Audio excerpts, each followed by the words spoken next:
আজকে ক্লাসে আলোচনা করব জাপানিজ ভার্বের গ্রুপ এবং ফর্ম নিয়ে। জাপানিজ যেসব ভার্ব রয়েছে সেসব ভার্বকে তিনটি গ্রুপে আলাদা করা হয়। সেটা হচ্ছে গ্রুপ 1, গ্রুপ 2 এবং গ্রুপ 3। তো আমরা গ্রুপ 1 টু 3 এটা কিভাবে চিনব? গ্রুপ 1 টু 3 চেনার আগে আমাদেরকে চিনতে হবে ভার্ব, যে জাপানিজে ভার্ব কোনগুলো।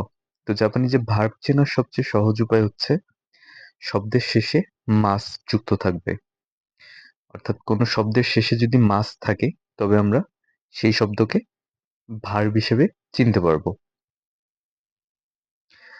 এখন কোনো ভার্বের মাসের আগে যদি, অর্থাৎ কোনো ভার্বের মাসযুক্ত শব্দ এর মাসের পূর্বে যদি ই কলামের বর্ণ থাকে বা উচ্চারণ ই, কি, সি, চি, নি, হি, মি, গি, জি, বি বা পি হয় তবে তা গ্রুপ 1 এর ভার্ব। এখন গ্রুপ 1 এর ভার্ব গুলো কেমন হয়? যেমন সুইমাস।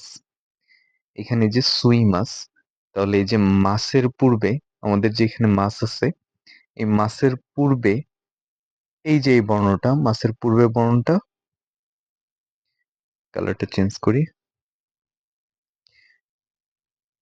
এই যে মাসের পূর্বের, দুঃখিত, এটা হচ্ছে মাস। আর মাসের পূর্বের যে বর্ণটা আছে এই যে এটা হচ্ছে ই বর্ণ।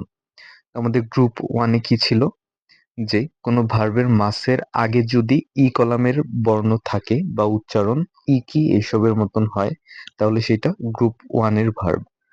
যেহেতু এই যে সুইমাস, এই সুইমাস শব্দটার মধ্যে মাসের পূর্বে ই বর্ণ আছে তাই এটা গ্রুপ 1 এর ভার্ব।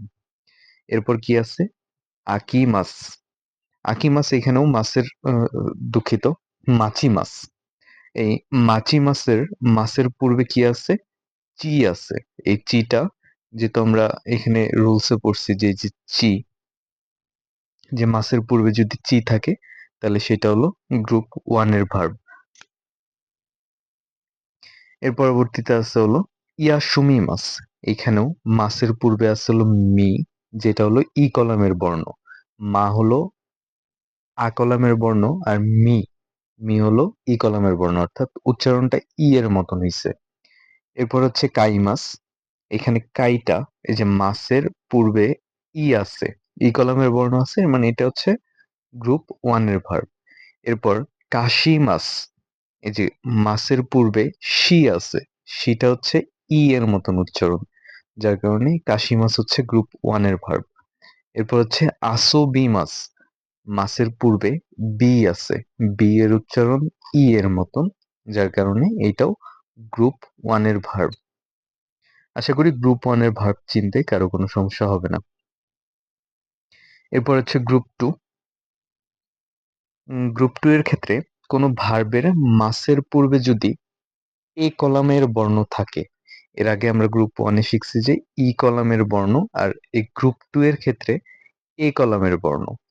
যদি মাসের পূর্বে এ কলামের বর্ণ থাকে এবং উচ্চারণ যদি এ, কে, সে, তে, নে, হে, মে, রে, গে, জে, দে, বে, পে এর মতো হয় তবে তা গ্রুপ 2 এর ভার্ব। তবে গ্রুপ 2 এর ক্ষেত্রে ব্যতিক্রম আছে 8টা, অর্থাৎ 8টা ভার্ব ব্যতিক্রম আছে। প্রথমত আমরা গ্রুপ 2 এর ভার্ব দেখি। কা, কে, মাস, অর্থাৎ এই মাসের পূর্বে যে বর্ণটা আছে এটা হলো কে, অর্থাৎ এর মতন উচ্চারণ হইছে। আমরা যদি বাংলায় দেখি এ, এই এর মতন উচ্চারণ হইছে বিধায় এটা হলো গ্রুপ 2 এর ভার্ব। এরপর হলো থাবে মাস, বে, এই মাসের পূর্বে যে অক্ষরটা আছে বে, এটার উচ্চারণটা এর মতন হইছে, থা বে, যার কারণে এটা গ্রুপ 2 এর ভার্ব। এরপর হলো কুরে মাস, এই মাসের পূর্বের বর্ণটা রে, অর্থাৎ এর মতন উচ্চারণ হইছে রে, যার কারণে এটা হলো গ্রুপ 2 এর ভার্ব। এরপর হচ্ছে ইরেমাস, এই মাসের পূর্বের বর্ণটা হলো রে, ই রে, যার কারণে এই ইরেটা হচ্ছে গ্রুপ 2 এর ভার্ব। তো গ্রুপ 2 এ যে ব্যতিক্রম আছে 8টা ভার্ব, সেই 8টা ভার্ব আমরা দেখি। ওকিমাস। এখানে একটু খেয়াল করলেই বুঝতে পারবো এই যে মাসের পূর্বের যে বর্ণটা আছে এটা হলো কি। যেহেতু এটা ই এর মতন উচ্চারণ, এটা কিন্তু হওয়ার কথা হলো গ্রুপ ওয়ান এর ভার্ব, কিন্তু এটা হয়েছে হলো গ্রুপ টু এর ভার্ব। এখন গ্রুপ টু এর ভার্ব কেন হয়েছে? কারণ এটা গ্রুপ ওয়ান এর নিয়মের মধ্যে পড়ে না, দুঃখিত, গ্রুপ টু এর নিয়মের মধ্যে পড়ে না এবং ব্যতিক্রম, ব্যতিক্রম জন্যই এটা হলো গ্রুপ টু এর ভার্ব, কিন্তু এটার উচ্চারণ বা দেখতে গ্রুপ ওয়ান এর মতন। আর এরকম ব্যতিক্রম আছে হলো 8টা। এই 8টাকে আমাদেরকে মুখস্থ করতে হবে, এছাড়া এটা শেখার কোনো অন্য কোনো ওয়ে নাই। তো আমাদের প্রথম ব্যতিক্রম ভার্বটা হচ্ছে ওকিমাস, মানে হচ্ছে ঘুম থেকে ওঠা। দ্বিতীয়টা হচ্ছে কারিমাস, মানে হচ্ছে ধার করা। তৃতীয়টা হলো মিমাস, মানে দেখা। এরপর হলো আবিমাস, গোসল করা। এরপর হচ্ছে তারিমাস, মানে হচ্ছে পর্যাপ্ত থাকা। ইমাস মানে হচ্ছে হ্যাভ, মানে কোনো কিছু থাকা বা আছে এরকম। আর হলো ওরিমাস, ট্রেন থেকে নামা। দেকিমাস মানে হচ্ছে সক্ষমতা, মানে হলো অ্যাভল, কোনো কিছু করতে পারা। তো এই একটা হলো গ্রুপ টু এর ভার্ব, যদিও ওগুলোকে গ্রুপ ওয়ান এর ভার্ব মনে হয়। এই আটটাকে আমাদেরকে গ্রুপ টু এর ভার্ব হিসেবেই মুখস্থ রাখতে হবে। এরপর হলো গ্রুপ থ্রি। গ্রুপ থ্রি এর ভার্ব চেনা সবচেয়ে ইজি, কারণ গ্রুপ টু এর ভার্বই হলো দুইটা, একটা হলো শিমাস আর একটা হলো কিমাস। এই দুইটা ছাড়া গ্রুপ টু এ আর কোনো ভার্ব নাই। এখন এই কিমাস বা এই শিমাসের পরে যে আবার শুরু আছে, এই শুরুটা হচ্ছে শিমাসের চলিত রূপ। এই কিমাসের কুরুটা হলো চলিত রূপ বা জিসো ফর্ম বা ডিকশনারি ফর্ম। আমরা যেরকম সাধু ভাষায় চলিত ভাষায় কথা বলি সেই রকম শিমাসটা হচ্ছে জাপানিজদের সাধু ভাষা, আর শুরুটা হচ্ছে জাপানিজদের চলিত ভাষা। এই কিমাসটা হচ্ছে সাধু ভাষা আর কুরুটা হচ্ছে চলিত ভাষা। তো এই শুরু আর কুরু ছাড়া গ্রুপ থ্রি এ আর কোনো ভার্ব নাই। আর সীমাস যুক্ত ভার্ব থাকতে পারে সেইটার, যদি এই সীমাসের পূর্বে যদি একটা নাউন থাকে, নাউন আর সীমাস যুক্ত হয়ে যদি কোনো বর্ণ হয়, সেক্ষেত্রে সেটা গ্রুপ থ্রি এর ভার্ব। অর্থাৎ সীমাসও আছে, এই সীমাসের সামনে একটা নাউনও আছে, এই দুইটা মিলে যখন একটা ভার্ব হয় তখন সেটা গ্রুপ থ্রি এর ভার্ব। এটা হলো আমাদের গ্রুপ এক দুই তিন। এর মধ্যে তিনটা হচ্ছে সবচেয়ে ইজি, দুইয়ের ব্যতিক্রম হচ্ছে 8টা। আর এটা হলো দুইয়ের রুলস। আর এটা হচ্ছে গ্রুপ ওয়ান। গ্রুপ ওয়ান হলো ই কলাম, গ্রুপ টু হলো এ কলাম, আর গ্রুপ থ্রি হচ্ছে শুরু আর হচ্ছে কুরু, শুরু আর কুরু। এর পরবর্তীতে আমাদের এটা গ্রুপটা শেষ। ফর্ম, ফর্মে আসবে হলো এই ফর্ম জানতে হলে আমাদেরকে প্রথমে গ্রুপ জানতে হবে। আমরা যদি গ্রুপ নির্ণয় করতে পারি বা গ্রুপ নির্ণয়টা আমাদের মাথায় ঢুকে যায় একবার, তাহলে ফর্ম নির্ণয় করা কোনো ব্যাপার না। এই জাপানিজ ভার্বের ফর্ম আছে হলো 4টা, অর্থাৎ ভার্বের ফর্ম 4 প্রকারের হয়। প্রথমটা হলো তে ফর্ম। প্রথম দ্বিতীয় তৃতীয় নাই, আমি 1 2 3 করেই বলি। তে ফর্ম, তা ফর্ম, রু ফর্ম আর নাই ফর্ম। এই ফর্মগুলো কেমন সেটা একটু বুঝাই, সংক্ষেপে বলি। এই তে ফর্মটা হচ্ছে কোনো কিছু নিয়ে অনুরোধ করা, অর্থাৎ যেমন তাবেমাস অর্থ হচ্ছে খাওয়া, তাহলে ওয়াতাশি ওয়া গোহানো তাবেমাস, মানে আমি ভাত খাই, বা গোহানো তাবেমাস মানে হচ্ছে ভাত খাই।